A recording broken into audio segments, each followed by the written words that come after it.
السلام عليكم ورحمة الله وبركاته، طلاب الصف السادس الابتدائي. أخباركم عاملين إيه؟ بداية هنصلي على سيدنا النبي عليه أفضل الصلاة والسلام ونكمل مع بعض. خلصنا في الفيديوهات اللي فاتت الحمد لله، يعني إيه المفهوم الأول خلصناه، كان بيتكلم عن الخلية كنظام وشرحنا الخلية وشرحنا كل حاجة بالتفصيل. نيجي هنا على المفهوم التاني، اتكلم عن الجسم كنظام. يعني ايه الجسم؟ يعني هيكلمني الجسم ده في ايه؟ في مخ، في قلب، في رئتين، في معدة، وهكذا. كل الوظائف دي بتشتغل ازاي مع الجسم وازاي الجسم بيتحرك وهكذا. فعندي هنا في الدرس الأول تمام، في سؤال فكر نشاط واحد يقول لي: ربما قد تكون مررت بإيه؟ بمواقف كثيرة كانت مشاعر التوتر هي المسيطرة عليك. عايز أفهمك إن أنت لما تكون متوتر إيه اللي بيحصل لك. تمام، فجالي في الصورة إن عندنا هنا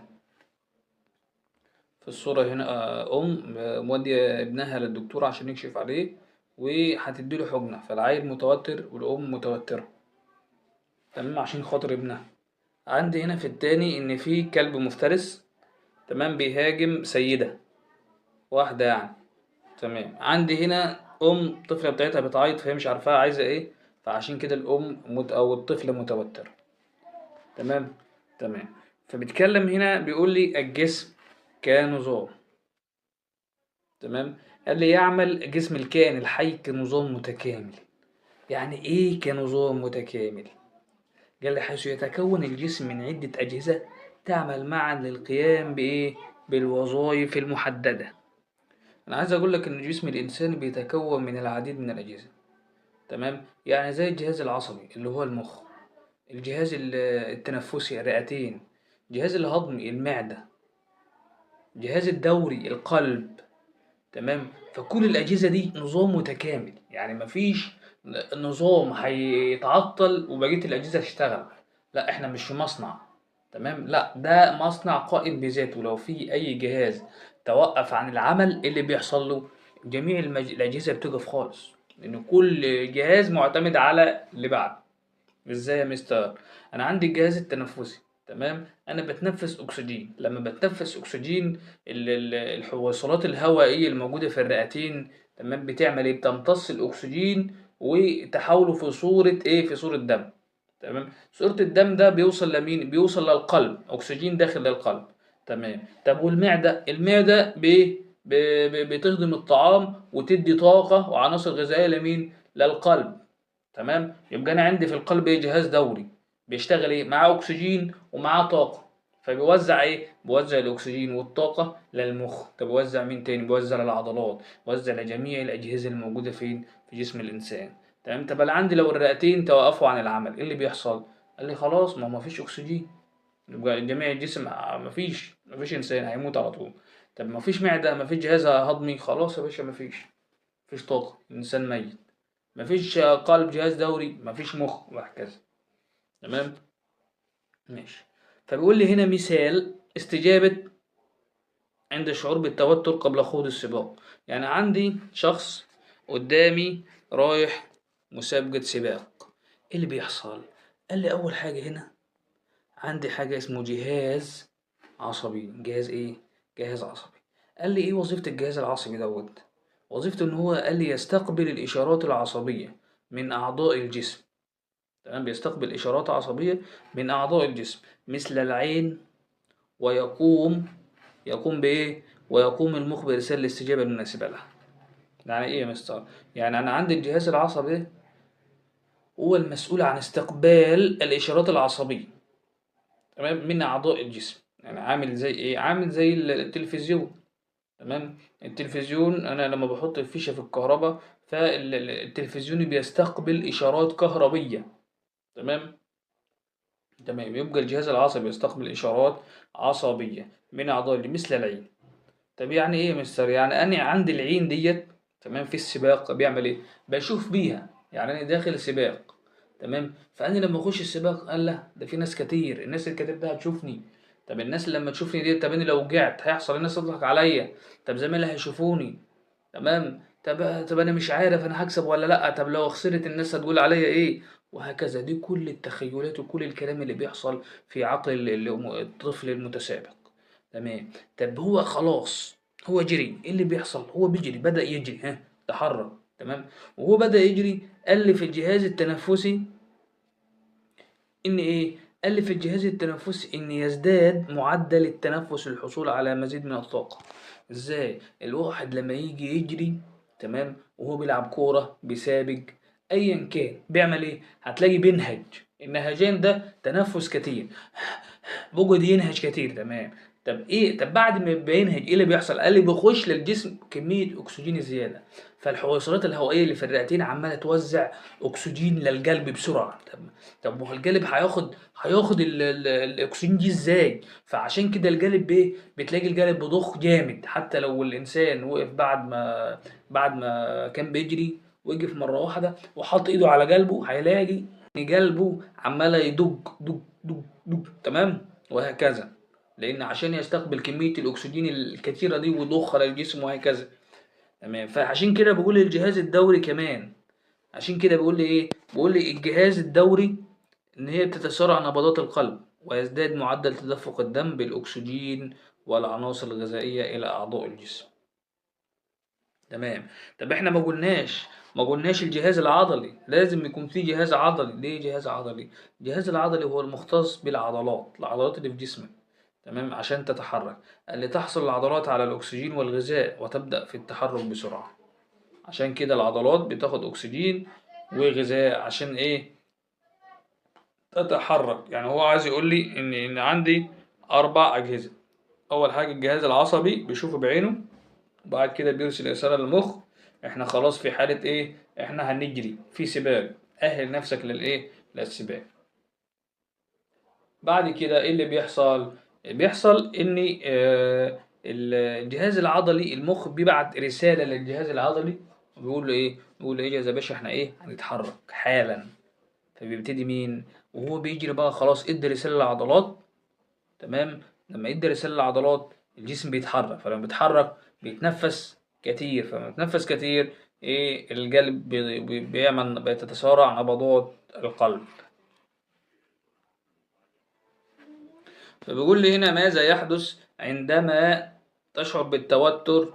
ايه اللي بيحصل لما انت تشعر بالتوتر؟ ماذا يحدث؟ قال لي يعني لما انا اشعر بالتوتر، خلاص انا عندي امتحان. لو انا عندي امتحان، رايح درس وعندي امتحان. تمام. طب انا عندي امتحان خلاص، ايه اللي بيحصل؟ لا انا متوتر وانا ماشي. طب ازاي؟ انا خايف الامتحان يكون صعب، المستر يجيب لي الامتحان صعب. طب انا لو جبت درجه شينه امي هتعمل ايه؟ طب زمايلي، ممكن صاحبتي الفلانيه تجيب اكتر مني. تمام. ده كل تخيلاته توتر. فهي بتتوتر، لما تتوتر بتنسى اصلا اللي ذكرته.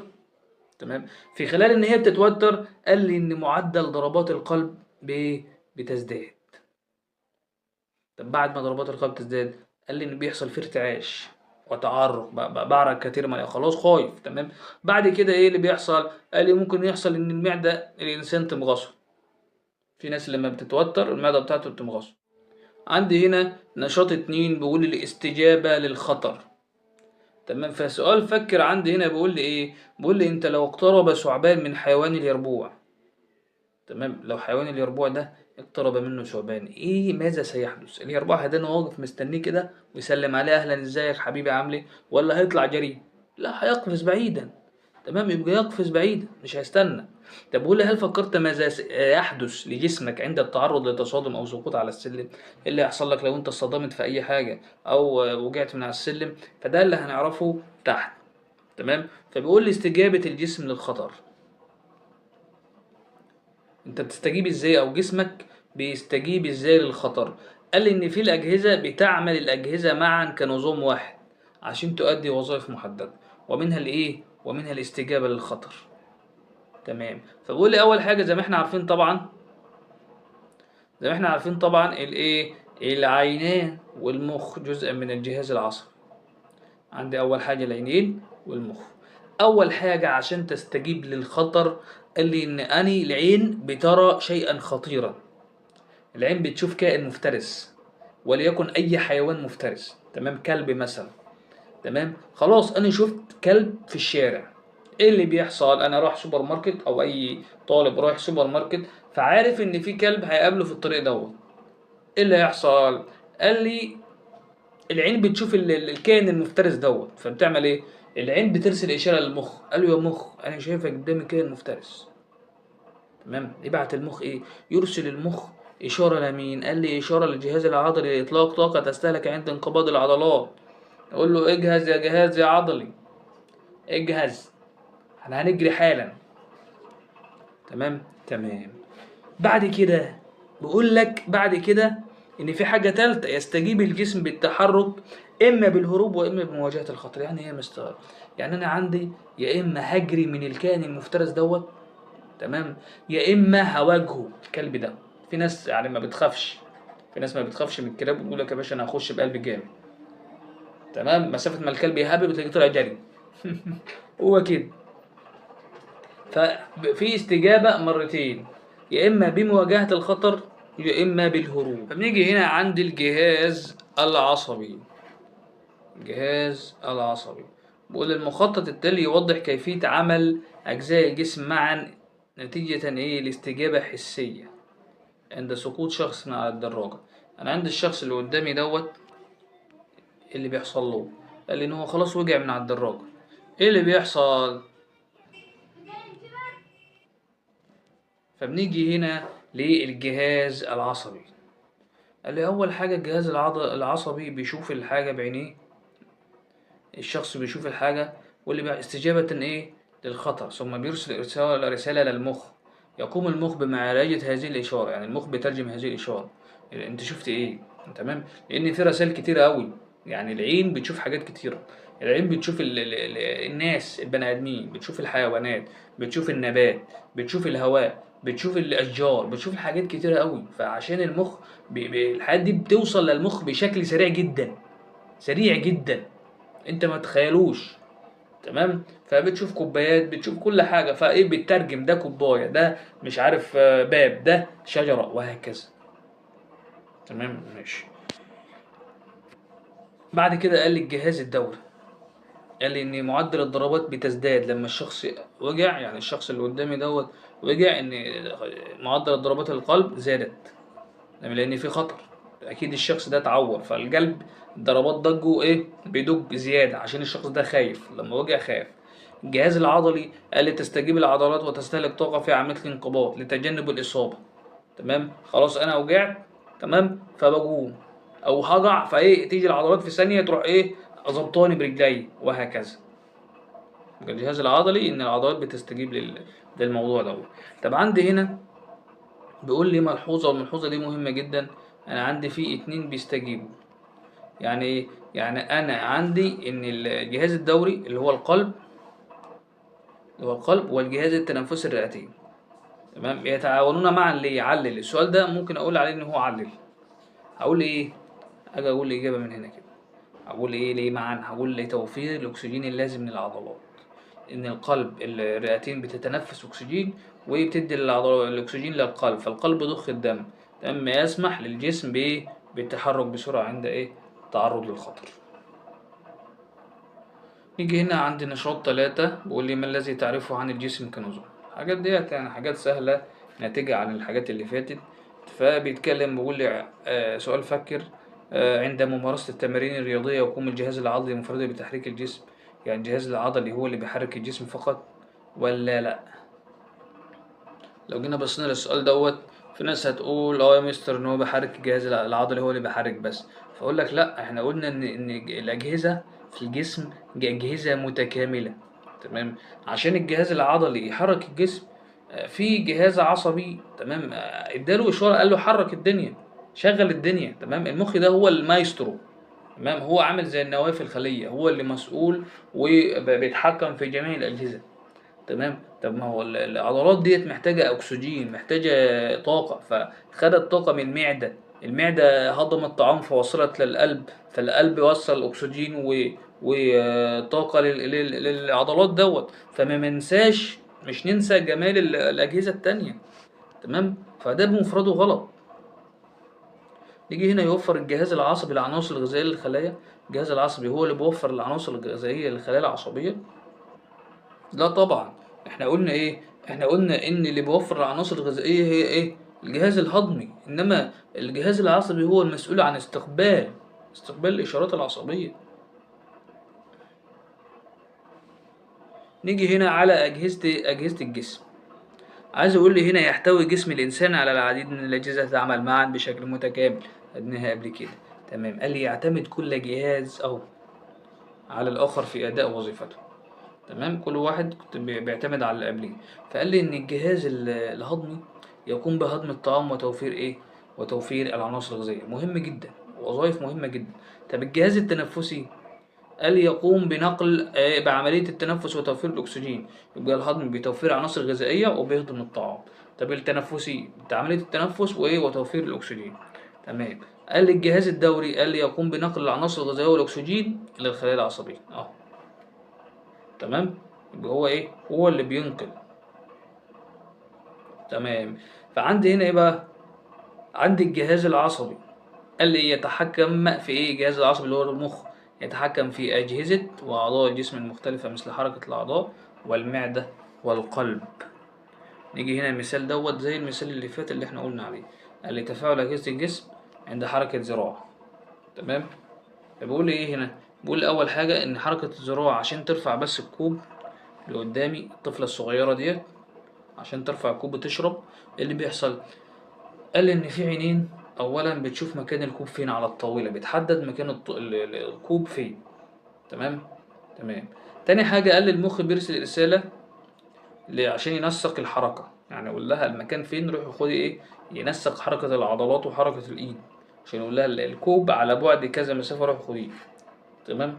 ماشي. الناس اللي عندهم ربنا يعافينا خلل في الخلايا العصبية، الناس دي ممكن الكوباية تكون بعيدة عنهم وهم مفكرين ان هي قريبة منهم.